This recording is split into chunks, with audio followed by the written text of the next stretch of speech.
Hey everybody, it's Jason Blaha here, and it's time for part 2 of the Q&A, so let's go ahead and get this started. Alright, first question.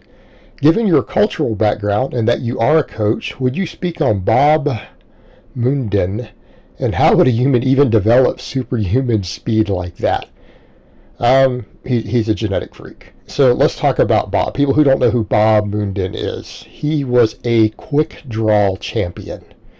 Like for you think is like the actual cowboy quick draw, and yes, there are cowboy competition shooting tournaments and things that we do all through the U.S. in certain places. That's similar to 3-gun and stuff like that, and quick draw competitions and things. And so essentially using what you guys would think of as an old school cowboy style revolver, this is a guy who could essentially draw, hit multiple targets, and reholster his gun in like 1 second. And he was actually studied. Like he was studied in the lab where they hooked sensors and stuff up to see what in the hell is going on. And what you have is a guy who's got some genetic aberrations. So he's actually basically, I mean, let's jokingly call it, he's like an X-Man. He's a mutant.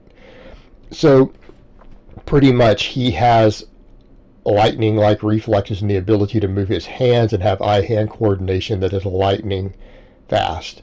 And it's because something with his peripheral nervous system works faster than other people. Okay, and then he practiced over and over and over with what he does, to the point to where when they hooked him up in a lab, it's basically his peripheral nervous system is faster. And you're not going to be able to train to do that. Now, there are a tiny handful of guys, like in competitive shooting and stuff, who've gotten to levels that are probably pretty close. But again, we're also dealing with people who, like Jerry, whatever, I can't say his last name. He's an example. But, you know, all he does all day long is practice shooting, and has got probably a similar genetic situation. Right? It's like his entire life revolves around being an ultra speed shooter. And yeah, he's held some world records and things. But guys like Bob Munden, when they hooked him up to a lab, I saw a thing on that a while back, to where they hooked all these sensors up and had him draw, and they slowed the camera down. So they stuck like 2 balloons in front of him 6 feet away from each other. And yeah, he busted both balloons in what looked like one movement. So he was able to actually draw and fan using both hands, like a fanning technique, to where he uses a second hand to shoot the gun.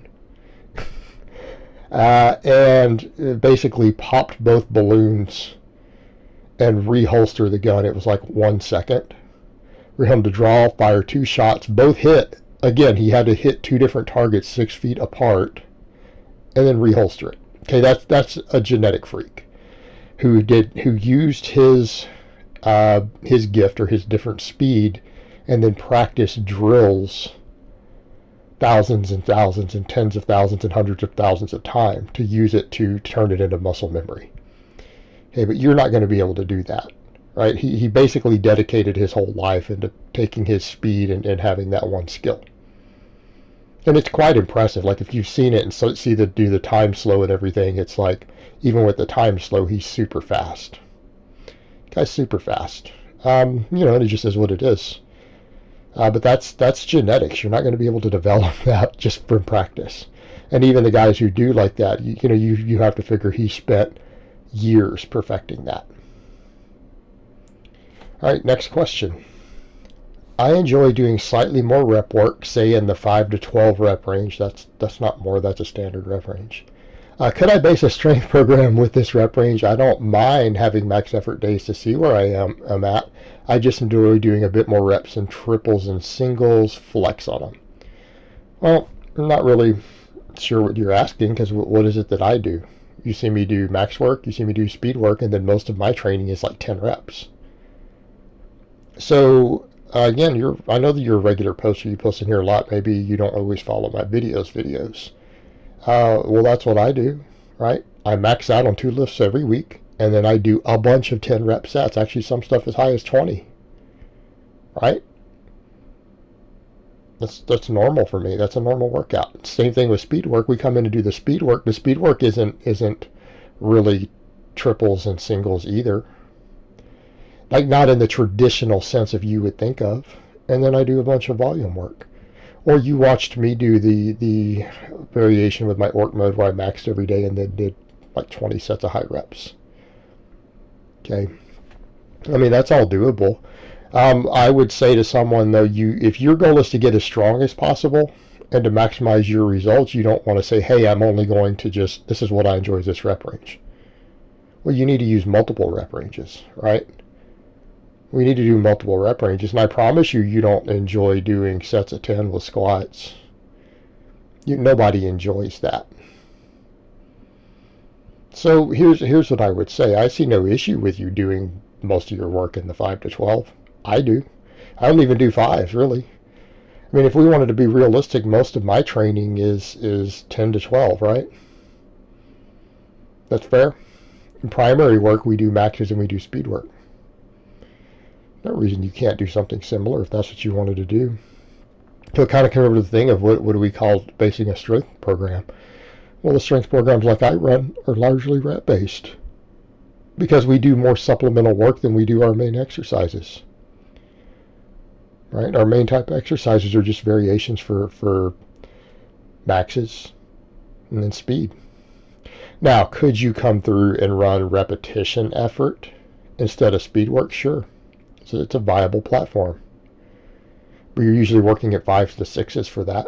Like you're not going to come in and do 10 rep sets and 12 rep sets on your squats and deadlifts. That's not going to be optimal. Any way you break it down. So maybe that's kind of what you mean. But I would say realistically, we need to be using multiple rep ranges. We need to be using singles.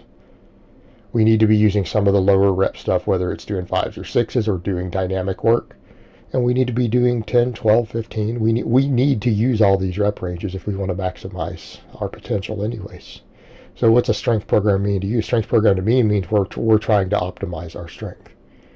So we need to use all the different tools we have available. So I mean, it's fine that you like doing those, but that's incorporated in all these systems anyways, right? It's already incorporated. It's just the way it's done already. All right, next question and last question of the week.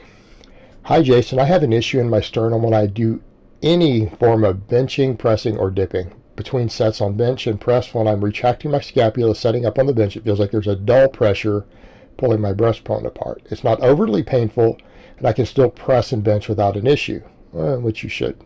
However, when I dip, it feels like my sternum is going to split apart. The pain becomes intense, and I'm unable to complete one rep. Do you have any experience of this in a lifter? If so, how did you address it? Yes, I'm very familiar with the dip issue and then the sternum pain in an actual client. Yes, I have dealt with this. All right, sternum pain like that when you're doing dips. You can't do dips. I have specifically addressed this a couple of times over the years with the dip.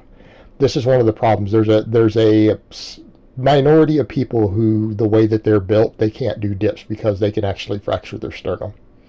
Okay, it's just the way that your sternum is built. The dip is not going to be a viable exercise for you. That pain that you're getting is a warning that you're in that category of people. You're just not going to be able to do dips. You'll hurt yourself eventually. Maybe down the road as you build up size and bone density and everything else, you might be able to eventually do them. But if they're painful still like that, then obviously not. So dips are out of the equation. Right, they're out of the equation. As far as sternum pain in the middle of the sternum, right there, right in the middle of your chest when you're benching, what I have found is that with some of my really skinny guys, this is an issue. So what do? We put them on a floor press until they thicken up. So I've had to take even some novice lifters, and at least one for sure, and put him on the floor press because he didn't get the sternum pain on the floor press. He got it on the bench when he touched his chest. But we're talking about a guy who really needs to gain a ton of weight, right? Skinny teenager, very, very active with sports and things like that. Quite a bit underweight, in my opinion. Okay. I put him on a floor press so that he had to stop the bar like 6 inches from his chest and build up and get thicker and bigger.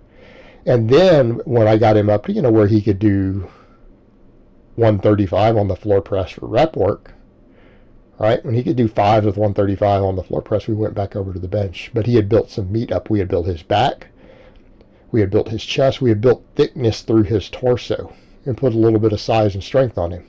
And then you rotate the bench back in. So what I would say, if it's bothering you, it could be the fact that you could be too skinny basically to bench for the full range of motion. And it could be putting you at a compromised position, too deep of a stretch.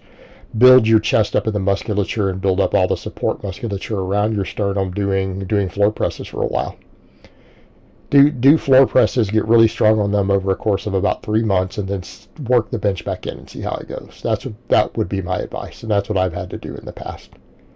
All right, guys, well, that's really all I have to say on that today. I hope it's been informative, and I will talk to you guys next time.